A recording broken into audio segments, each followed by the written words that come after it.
ನಮಸ್ಕಾರ.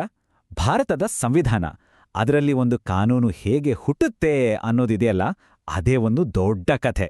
ಬನ್ನಿ, ಇವತ್ತು ಅನುಚ್ಛೇದ 201ರ ಒಳಗೇನಿದೆ ಅಂತ ಒಂದು ಸಿಂಪಲ್ ಕಥೆ ಮೂಲಕ ಅರ್ಥ ಮಾಡ್ಕೊಳ್ಳೋಣ.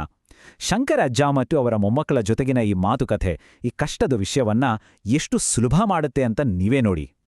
ನಮ್ಮ ಇವತ್ತಿನ ಕಥೆ ಶುರುವಾಗೋದೇ ಅನನ್ಯಳ ಈ ಮುಗ್ಧ ಪ್ರಶ್ನೆಯಿಂದ. ಹೌದು, ರಾಜ್ಯ ಶಾಸನಸಭೆ ಒಂದು ವಿಧೇಯಕವನ್ನ ಪಾಸ್ ಮಾಡಿ ರಾಜ್ಯಪಾಲರ ಹತ್ರ ಕಳಿಸಿದ್ಮೇಲೆ ಅದರ ಮುಂದಿನ ಕಥೆ ಏನು? ಈ ಕುತೂಹಲವೇ ನಮ್ಮ ಇವತ್ತಿನ ಪಯಣಕ್ಕೆ ದಾರಿ. ಅದಕ್ಕೆ ಶಂಕರಜ್ಜ ನಗ್ತಾ, ಈಗ ಆಟ ನೆಕ್ಸ್ಟ್ ಲೆವೆಲ್ಗೆ ಹೋಗುತ್ತೆ, ಅಂದ್ರೆ ಆ ವಿಧೇಯಕ ರಾಷ್ಟ್ರಪತಿಗಳ ಹತ್ರ ಹೋಗುತ್ತೆ ಅಂತಾರೆ. ಯಾಕೆ?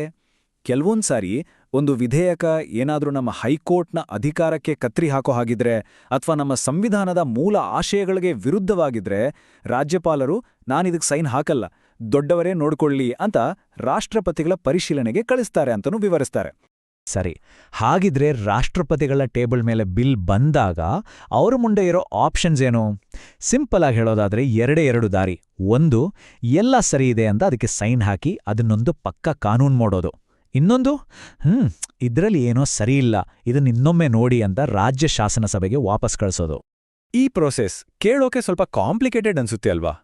ಅದಕ್ಕೆ ಶಂಕರಜ್ಜ ಇದನ್ನ ಇನ್ನಷ್ಟು ಸಿಂಪಲ್ ಮಾಡೋಕೆ ಒಂದು ಸಣ್ಣ ಕತೆ ಹೇಳೋಕೆ ಶುರು ಮಾಡ್ತಾರೆ. ಅದೇ ಒಂದು ಶಾಲೆಯ ಸೈನ್ಸ್ ಪ್ರಾಜೆಕ್ಟ್ ಕಥೆ ಹೀಗಿದೆ ನೋಡಿ.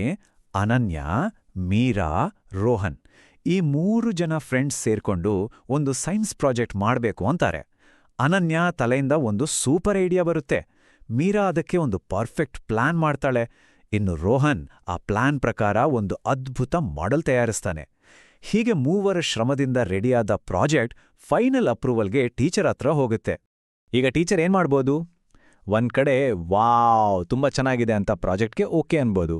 ಇಲ್ಲ ಅಂದ್ರೆ ಚೆನ್ನಾಗಿದೆ, ಆದ್ರೆ ಈ ಸಣ್ಣ ಪುಟ್ಟೆ ಚೇಂಜಸ್ ಮಾಡಿ ಮತ್ತೆ ತಗೊಂಡ್ಬನ್ನಿ ಅಂತ ವಾಪಸ್ ಕಳಿಸ್ಬೋದು. ನೋಡಿ, ರಾಷ್ಟ್ರಪತಿಗಳ ನಿರ್ಧಾರ ಕೂಡ ಹೆಚ್ಚು ಕಡಿಮೆ ಹೀಗೇನೇ ಇರುತ್ತೆ. ಈಗ ಶಾಲೆಯ ಕಥೆಯನ್ನ ನಮ್ಮ ಸಂವಿಧಾನದ ಪ್ರಕ್ರಿಯೆಗೆ ಕನೆಕ್ಟ್ ಮಾಡಿ ನೋಡೋಣ.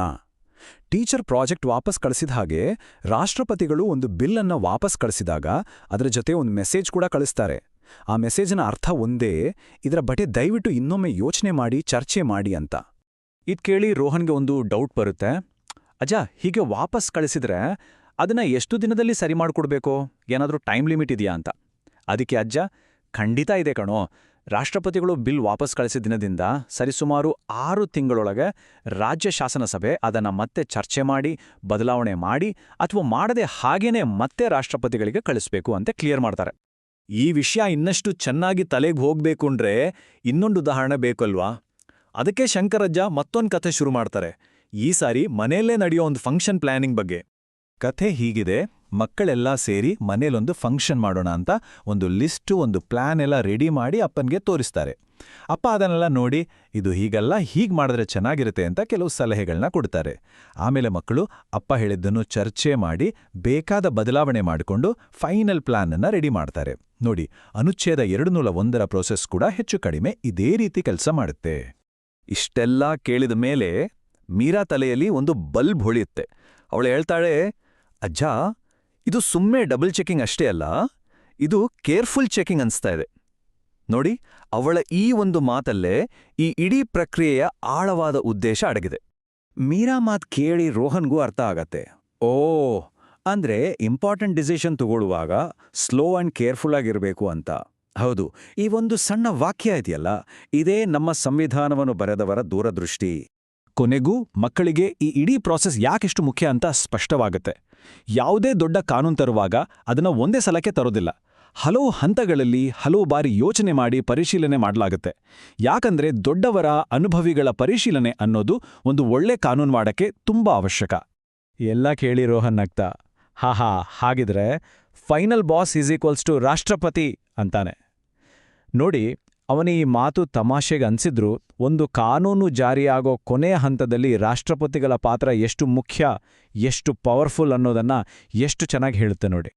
ಕೊನೆಯಲ್ಲಿ ಶಂಕರಜ್ಜ ಈ ಮಾತುಕತೆಯನ್ನ ಎಲ್ಲರನ್ನೂ ಯೋಚನೆಗೆ ಹಚ್ಚೋ ಒಂದು ಪ್ರಶ್ನೆಯೊಂದಿಗೆ ಮುಗಿಸ್ತಾರೆ.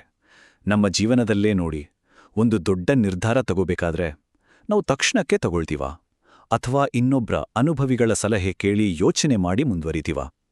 ಈ ಪ್ರಶ್ನೆ ಬಗ್ಗೆ ಯೋಚನೆ ಮಾಡ್ತಾ ಇವತ್ತಿನ ಈ ಚರ್ಚೆಯನ್ನ ಮುಗಿಸೋಣ.